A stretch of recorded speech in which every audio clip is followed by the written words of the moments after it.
అంటే ఇంకా తీసుకురాను అని చెప్పడం కానీ, ఎందుకంటే ఒకప్పుడు జన్మభూమి కమిటీలు ఉన్నాయి తెలుగుదేశం పార్టీ హయాంలో. తర్వాత అప్పుడు అన్నా క్యాంటీన్లు క్లోజ్ చేశారు, మళ్ళీ ఇప్పుడు అన్నా క్యాంటీన్లు తీసుకొచ్చారు, కానీ జన్మభూమి కమిటీలు మళ్ళీ ఇప్పుడు పెట్టలేదు. అలాగే రేపొద్దున వాలంటీర్ వ్యవస్థను కూడా వెళ్ళొస్తే పక్కన పెట్టేస్తారు. జన్మభూమి కమిటీల కంటే దారుణమైన కమిటీలు అండి ఇప్పుడు నడుస్తుంది. ప్రతి ఎమ్మెల్యే ప్రతి నాయకుడు వాళ్ళకే అప్పచెప్పేశారు కదా ఏరియాలు. అప్పుడు కమిటీ పేరు పెట్టారు అంతే. ఇప్పుడు ఎమ్మెల్యే అనుచరులు నడుపుతున్నారు, కార్పొరేట్ అనుచరులు నడుపుతున్నారు.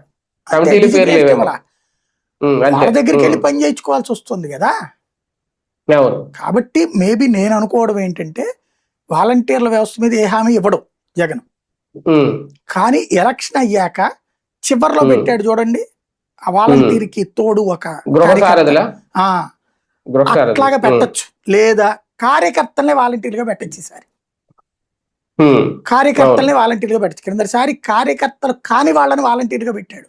కొన్ని చోట్ల ఎక్కడో అభిమానంతో ఉన్నారు కానీ ఒక 10-15%, మిగతా వాళ్ళందరూ వేరే పార్టీలో.